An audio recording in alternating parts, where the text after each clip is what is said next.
The tavern sits nestled between ancient olive groves and the dusty roads that connect the great cities of the Mediterranean world. Here, in this timeless space, where philosophy flows as freely as wine, two of history's greatest thinkers find themselves face to face across a worn wooden table. The evening air carries the scent of burning olive oil from the lamps that cast dancing shadows on the walls, creating an atmosphere ripe for intellectual combat. Aristotle, methodical and precise in his movements, adjusts his simple tunic and studies his companion with the same analytical gaze he might use to examine a specimen in his research. His hands, ink-stained from years of writing, rest calmly on the table as he considers the man across from him. There is something deeply satisfying about order, about the way everything fits into its proper place, like the carefully arranged scrolls in his library, or the logical progression of his arguments. Heraclitus, older and more weathered, leans back in his chair with an amused smile playing at the corners of his mouth. His eyes hold the restless energy of someone who has spent a lifetime watching the world transform itself moment by moment. The firelight flickers across his face, and he seems almost to merge with the shifting patterns of light and shadow. His fingers trace random patterns on the table's surface, as if drawing invisible maps of change and flux. "So, my young friend," Heraclitus begins, his voice carrying the rough edges of a man who has spent years contemplating the mysteries of existence. "You believe the cosmos follows your neat little categories and classifications. Tell me, when you look at the world around us, do you truly see order, or do you simply impose it because chaos terrifies you?" The challenge hangs in the air between them like the smoke from the oil lamps. Aristotle's jaw tightens almost imperceptibly, but his response comes measured and thoughtful. "I see what any rational mind must see when it observes nature carefully and systematically. I see cause and effect, purpose and design, things striving toward their natural ends. The acorn grows into an oak tree, not into a fish or a stone. The planets move in perfect circles across the heavens. Even human society organizes itself according to natural hierarchies and functions." "Ah, but you speak of what things become, not what they are," Heraclitus counters, leaning forward with sudden intensity. "That acorn you mention, is it the same acorn from moment to moment? Is the oak tree that grows from it ever truly the same tree? You cannot step into the same river twice, Aristotle, because it is not the same river and you are not the same person." The tavern keeper, a stout woman with graying hair, approaches their table with a pitcher of wine.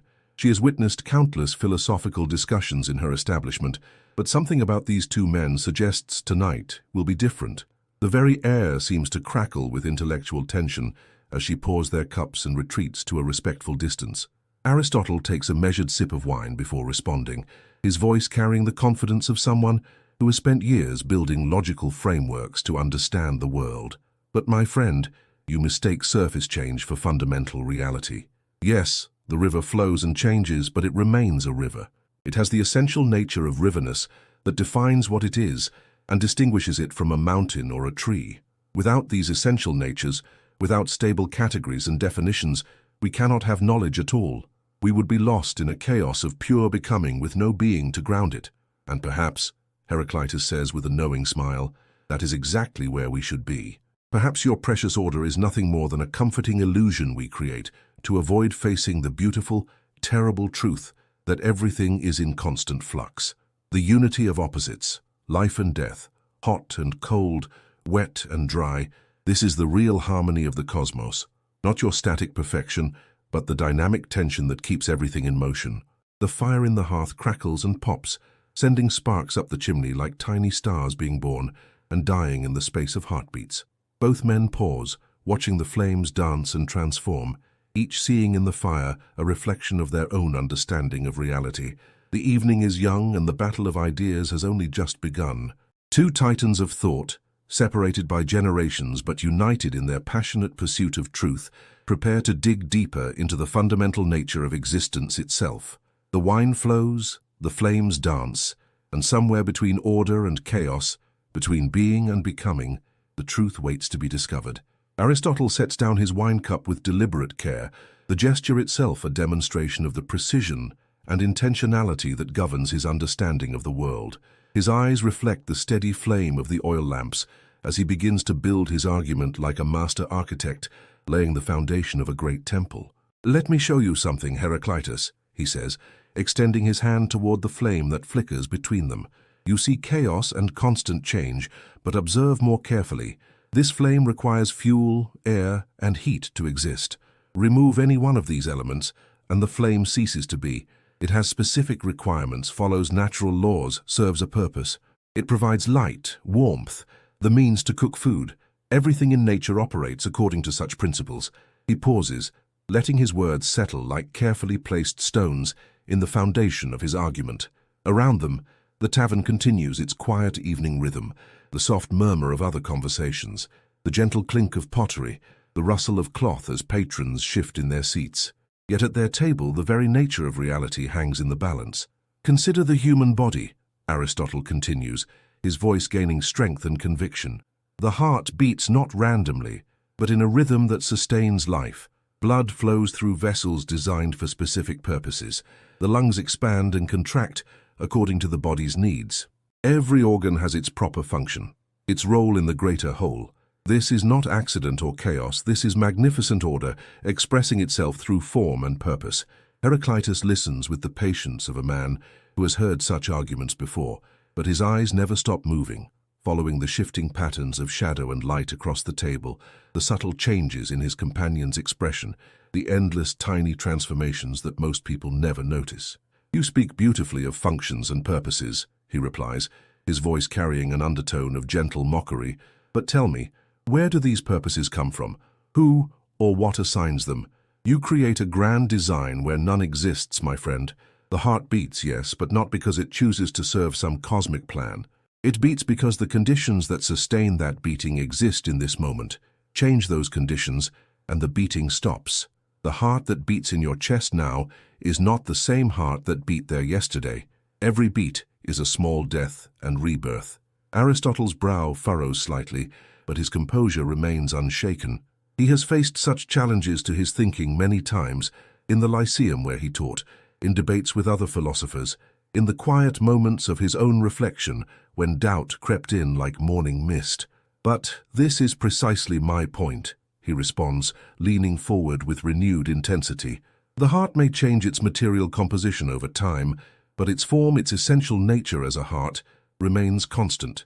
This is what I mean by substance, the underlying reality that persists through accidental changes.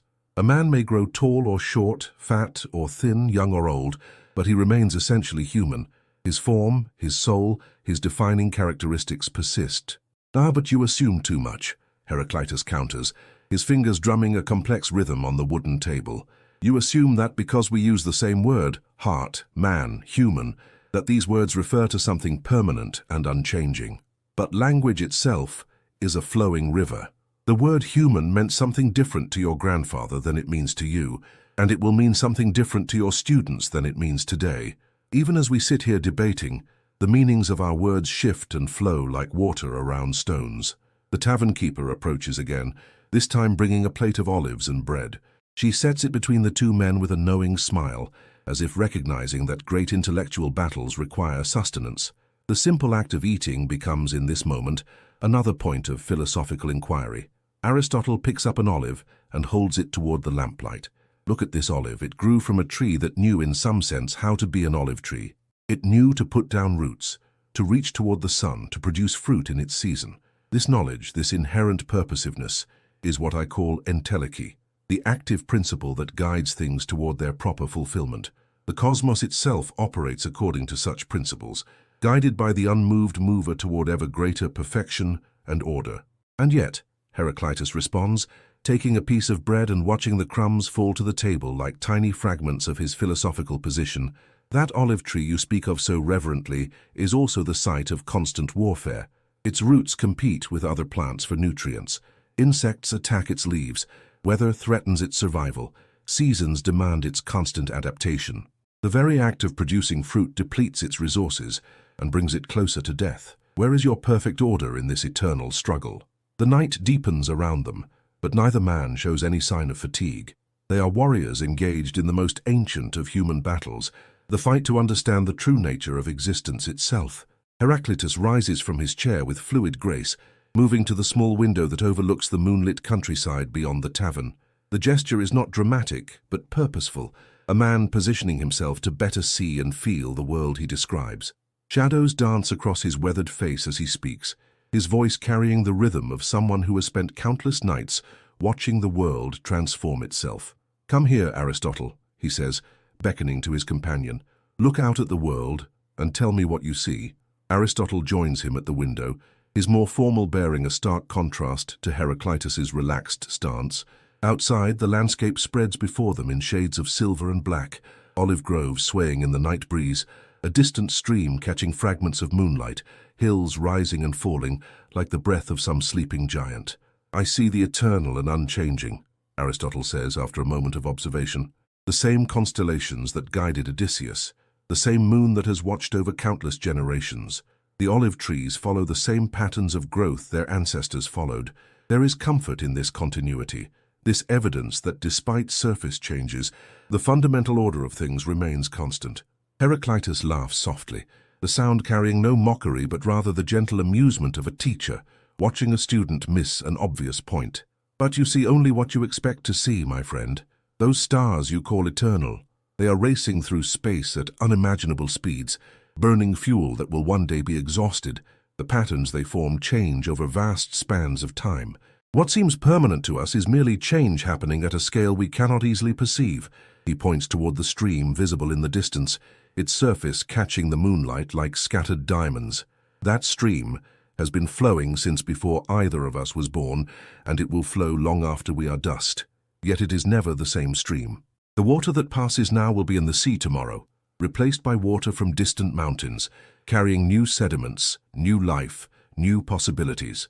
The stream persists precisely because it does not try to remain the same." Returning to their table, Heraclitus settles back into his chair with the easy confidence of a man who has found his philosophical footing. The wine has grown slightly warm, but he drinks it anyway, savoring the way its taste has changed, even in the short time they have been debating.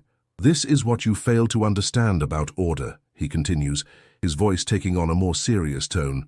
"True cosmic order is not the static perfection you imagine, but the dynamic balance of opposing forces, hot and cold, wet and dry, light and dark. These opposites do not exist separately but define each other, depend on each other, transform into each other in an endless dance of becoming." Aristotle's expression shows he is genuinely wrestling with these ideas, his logical mind seeking ways to incorporate or refute what he hears.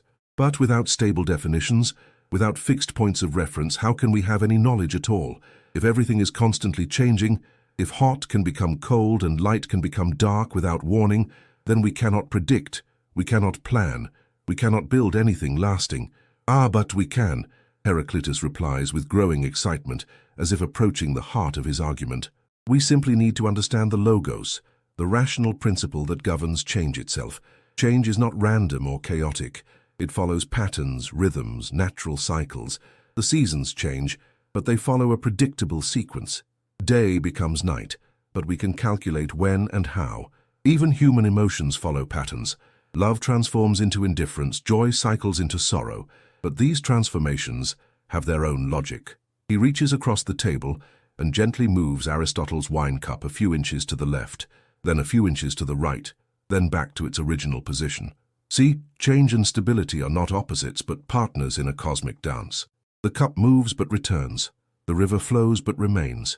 Your precious categories and definitions are useful, but they are tools for understanding flux, not evidence of permanent being." "But surely," Aristotle objects, his voice carrying a note of genuine concern, "surely you must admit that some things are more stable than others. A rock is not as changeable as a flame. A mathematical truth does not alter with the seasons. The definition of justice does not become the definition of injustice simply because time passes." Heraclitus considers this carefully, understanding that he has reached a crucial point in their debate. The tavern around them has grown quieter as the evening progresses, other patrons drifting away to their homes and beds, leaving the two philosophers increasingly alone with their ideas. "Even a rock, my friend, is a slow river," he says finally. "It weathers, erodes, transforms into soil that feeds plants that become animals that die, and return to earth that becomes new rock. The cycle is longer than a human lifetime, so we mistake it for permanence. As for mathematical truths and moral principles, these too evolve as human understanding grows deeper. The justice of one age becomes the tyranny of the next. What seems eternal is often simply change happening too slowly for us to notice. The fire in the hearth burns lower now, its flames reaching less eagerly toward the sky. In its diminished light, both men appear older, more thoughtful, as if the weight of cosmic questions has settled upon their shoulders like cloaks woven from starlight and uncertainty. Aristotle turns away from the window and walks slowly back to his chair, but he does not sit immediately. Instead, he stands behind it, his hands resting on its wooden back, as if drawing strength from its solid, unchanging presence. When he speaks, his voice carries the weight of years spent in careful observation and systematic thought. You paint a beautiful picture of cosmic flux, my friend, but you have not answered the most fundamental question of all, he says, his tone respectful but insistent. If everything flows as you claim, if all is change and becoming, then what accounts for the patterns you yourself acknowledge? What explains the logos you speak of? Patterns require something beyond themselves to give them structure and meaning. The oil lamps flicker as a gentle breeze finds its way through the tavern's ancient walls, causing shadows to shift and dance across the two men's faces.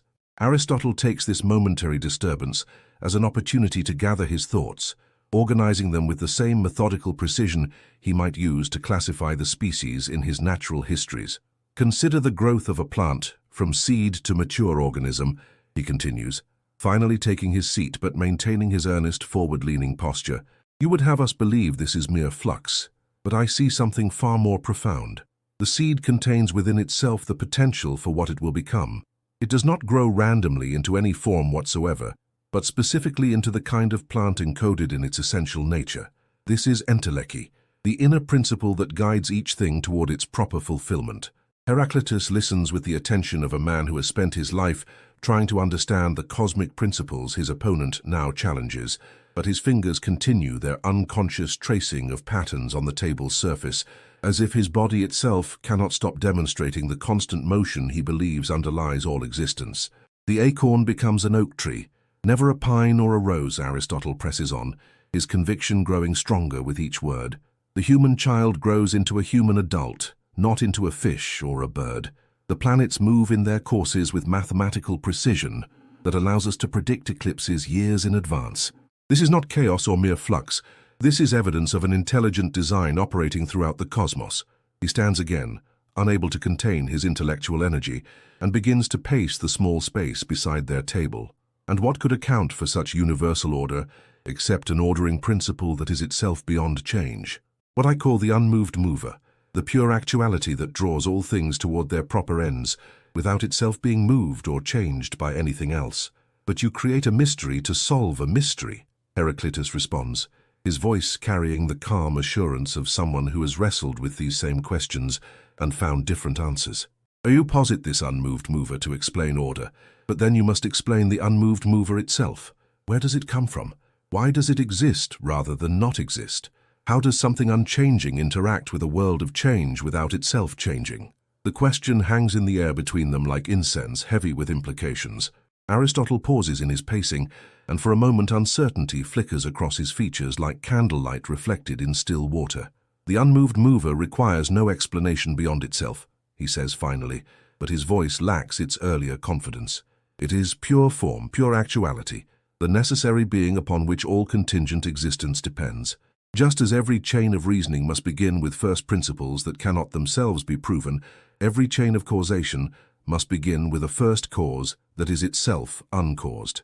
Or perhaps, Heraclitus suggests gently, the chain has no beginning and no end. Perhaps the cosmos is eternal precisely because it is constantly changing, constantly renewing itself through the eternal dance of opposites. Your unmoved mover is a comforting fiction, like a child's imaginary friend who makes the darkness less frightening. The comparison stings and Aristotle's jaw tightens visibly. Without some unchanging foundation, without some principle of stability, we are left with pure relativism. If all is flux, then truth itself becomes meaningless. Knowledge becomes impossible. We might as well abandon philosophy altogether and surrender to chaos. But this is where you misunderstand me, Heraclitus replies, leaning forward with sudden intensity. I do not preach chaos or relativism. I preach a deeper order than your static categories can contain. The logos that governs change is not arbitrary or random. It is supremely rational, but its rationality expresses itself through transformation, not through permanence. The tavern keeper appears at their table once more, this time carrying a small brazier filled with glowing coals to supplement the dying fire in the hearth. As she sets it down between the two philosophers, the new light reveals the deep lines of concentration on both their faces, the physical evidence of minds engaged in the most strenuous form of human activity, the pursuit of ultimate truth. "Look at this fire," Heraclitus says, gesturing toward the glowing coals. "It is the perfect symbol of cosmic order. It feeds on fuel, transforms matter into energy, light, and heat. It dances according to the principles of combustion, responds to changes in airflow, grows and diminishes according to natural laws. Yet no two flames are ever identical, and the fire that burns now is not the same fire that burned a moment ago. Order and change are not enemies but partners in the cosmic dance." Aristotle stares into the small fire, and in its flickering patterns he sees reflected all the questions that have driven his life's work. The search for certainty in an uncertain world, the desire to find permanent truth in the midst of constant change, the hope that reason can penetrate to the heart of reality and find there something solid, something dependable, something that can serve as an anchor for human knowledge and values. "But if we cannot find some unchanging foundation," he says quietly, "then how do we live?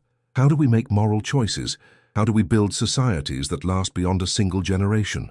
Heraclitus reaches toward the brazier and holds his hands near the flames, not close enough to burn, but close enough to feel their warmth.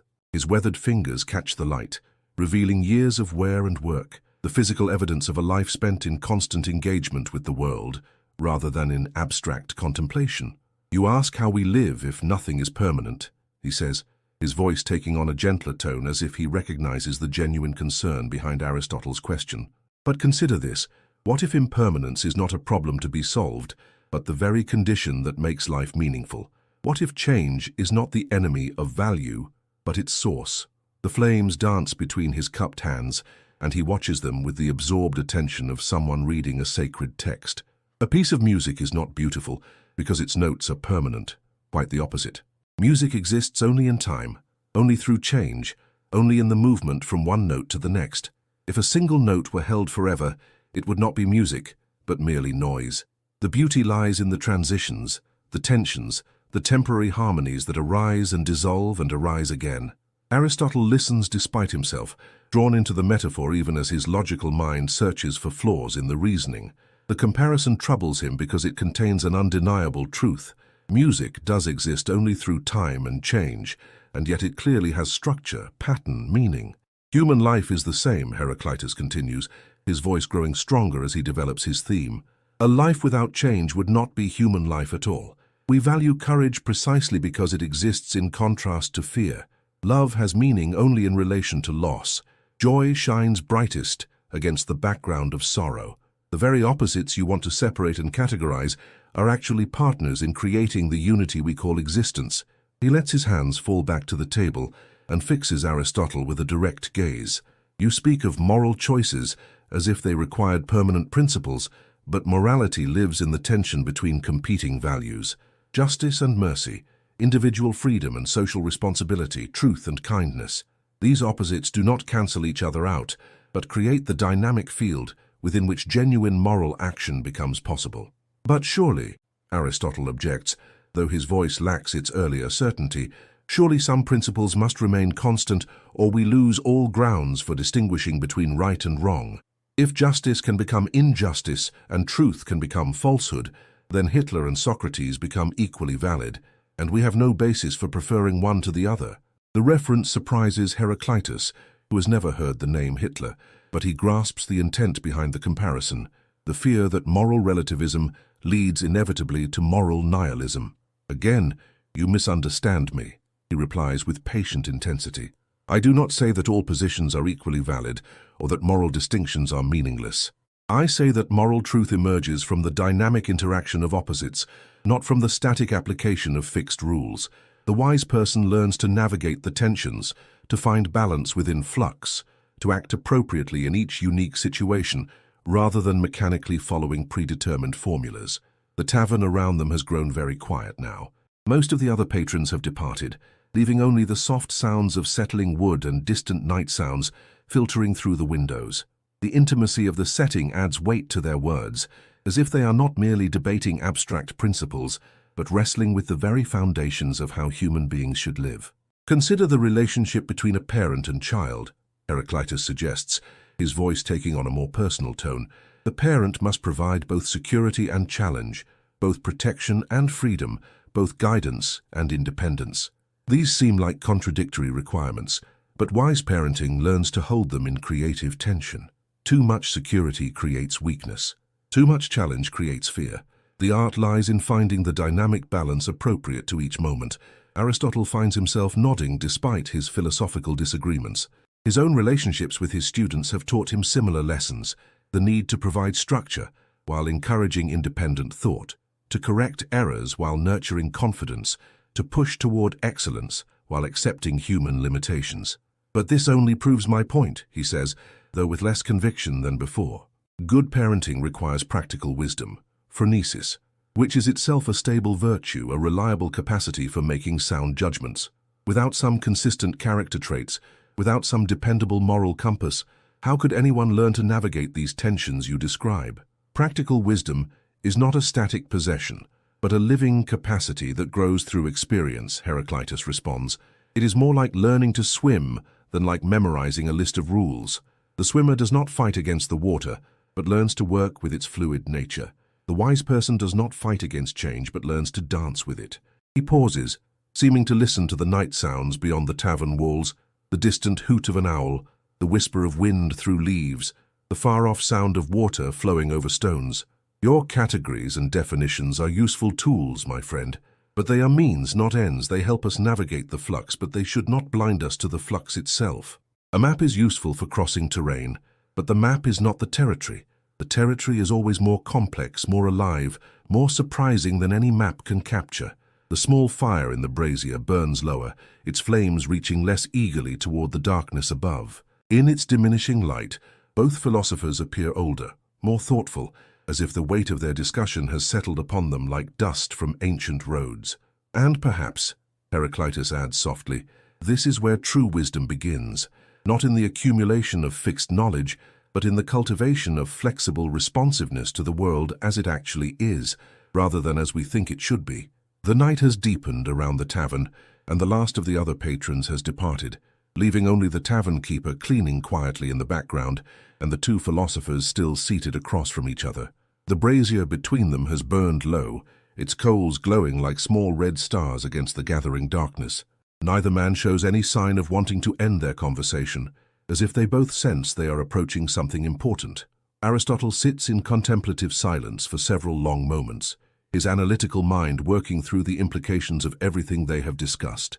When he finally speaks, his voice carries a note of genuine uncertainty that has been absent from his earlier arguments. "I find myself in an unexpected position," he admits, his usual confidence tempered by thoughtful humility. "Your arguments have not convinced me to abandon my belief in the fundamental importance of form and order, but they have shown me something I had not fully appreciated before. Perhaps the order I observe in nature is not static permanence, but dynamic stability, patterns that persist precisely because they are capable of adaptation and response." Heraclitus nods slowly, recognizing in his opponent's words not capitulation, but genuine intellectual growth. "And I must confess that your insistence on the importance of form and structure has forced me to examine my own position more carefully. Perhaps the flux I celebrate is not random chaos, but structured becoming, change that follows patterns, even as it creates new possibilities." The tavern keeper approaches their table one final time, bringing a small lamp to replace the dying brazier.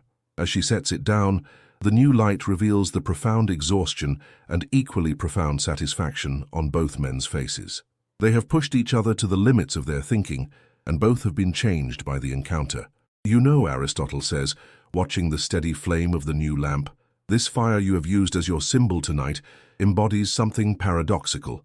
It is indeed constantly changing, as you say, consuming fuel, transforming matter, never remaining identical with itself from moment to moment. Yet it also maintains a recognizable form, follows predictable laws, serves consistent functions. Perhaps we have been fighting over different aspects of the same phenomenon. The lamp illuminates more than the table," Heraclitus responds with a tired smile. "It illuminates the possibility that order and change, being and becoming, permanence and flux, are not ultimate opposites, but complementary aspects of a reality too rich and complex for either of our single perspectives to capture completely.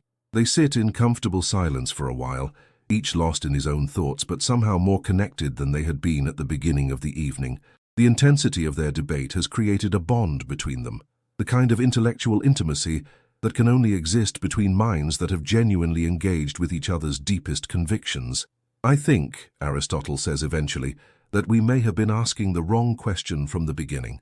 Instead of asking whether the cosmos is governed by order or chaos, perhaps we should be asking how order and change work together to create the magnificent complexity we observe around us."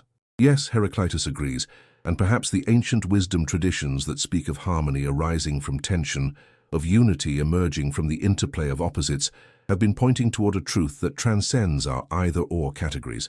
The lamp flame flickers slightly as a small breeze finds its way through the tavern's walls, but it quickly steadies itself, adapting to the changed conditions without losing its essential character. Both men notice this small demonstration of their converging insights, and both smile.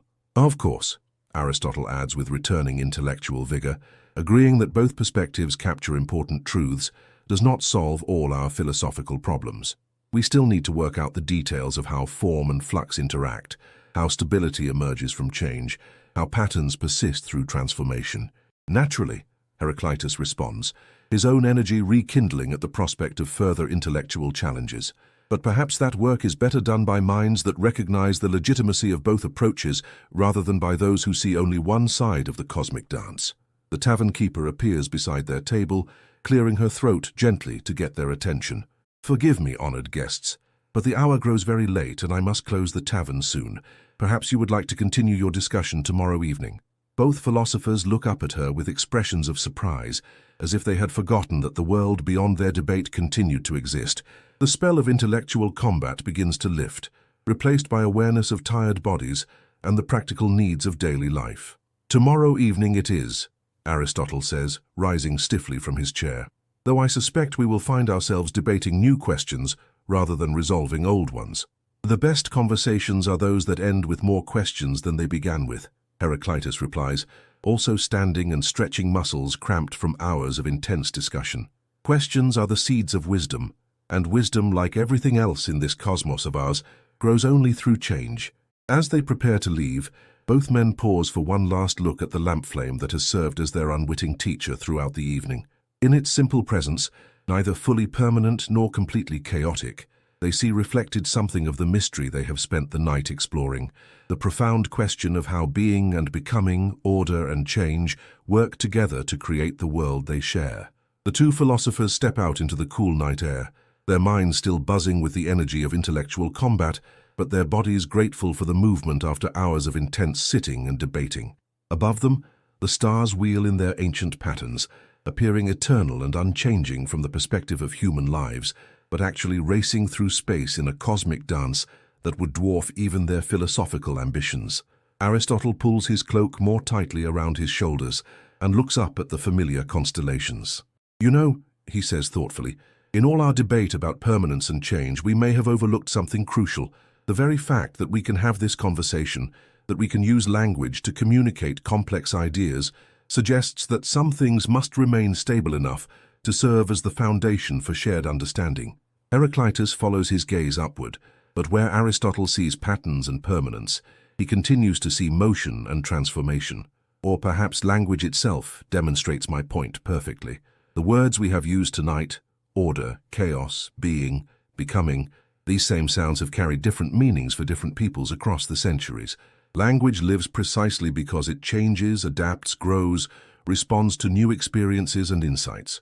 They walk slowly along the dusty road that leads away from the tavern, in no hurry to reach any destination, but simply enjoying the night air and the opportunity to let their thoughts settle after the intensity of their debate.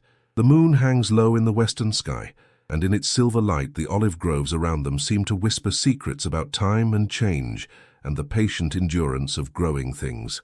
"I suppose," Aristotle continues, "that what troubles me most about your position is its implications for human values and institutions. If everything is in flux, if all truths are temporary, How do we build anything lasting? How do we create societies that can survive beyond a single generation? How do we educate young people in wisdom and virtue? But this assumes that lasting means unchanging. Heraclitus responds gently. Consider the olive trees around us. Some of them have been growing here for centuries, passing through countless seasons, surviving droughts and storms and human conflicts. They last not by remaining the same, but by constantly adapting, responding, growing, changing. Perhaps human institutions could learn from their example. The night breeze carries the scent of wild herbs and distant flowers, reminding both men of the natural world that continues its ancient processes regardless of human philosophical debates. In this larger context, their arguments about the nature of reality seem both supremely important and charmingly insignificant. You may be right about institutions, Aristotle concedes, but surely individual character requires some stability. Surely a person cannot be virtuous if their moral principles change with every passing mood or circumstance. Character is like a river, Heraclitus replies, employing once again his favorite metaphor. It maintains its general direction and essential nature, while constantly adapting to the terrain it encounters. A person of good character is not someone who mechanically follows fixed rules, but someone who has learned to respond wisely to each new situation. Their wisdom grows through experience, their compassion deepens through suffering, their courage strengthens through testing. They pause at a crossroads where the path splits in different directions, one leading toward the city where Aristotle teaches, the other toward the more remote regions where Heraclitus conducts his solitary meditations.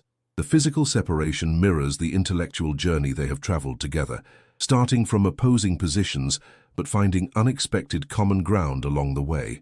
Perhaps, Aristotle says, extending his hand to his philosophical opponent, the cosmos is wise enough to need both of our perspectives. Perhaps it requires those who seek to understand its underlying order and those who celebrate its creative flux. Perhaps truth itself is large enough to accommodate both stability and change. Heraclitus clasps the offered hand warmly, recognizing in the gesture not just personal respect but a deeper acknowledgement of the complexity of existence itself. And perhaps, he responds, our debate tonight will continue in the minds of those who come after us, each generation finding new ways to balance the eternal tension between being and becoming. As they prepare to part ways, both men feel the satisfaction that comes from genuine intellectual engagement, the sense of having pushed their own thinking beyond its previous boundaries while deepening their appreciation for the mystery they have been exploring. Their disagreements remain real and significant, but they are now held within a larger framework of mutual respect and shared wonder. Until tomorrow evening, Aristotle says with a slight bow. Until tomorrow evening, Heraclitus replies, when we will undoubtedly discover new questions to perplex ourselves with. They turn and walk away in opposite directions, each carrying with him not just his own philosophical convictions, but something of his opponent's perspective as well. Behind them, the tavern stands quiet in the moonlight, having witnessed once again the eternal human struggle to understand the nature of existence itself. The conversation ends, but the questions it has raised continue to echo through the night air, waiting to be taken up by other minds in other times, as the great dialogue between order and change, permanence and flux, being and becoming, continues its ancient course through the flowing river of human thought. In the distance, the stream catches fragments of moonlight as it makes its way toward the sea, never the same water twice, yet always recognizably itself, a perfect symbol of the mystery that brought two great minds together on this night when philosophy and friendship converged in the timeless space between certainty and wonder.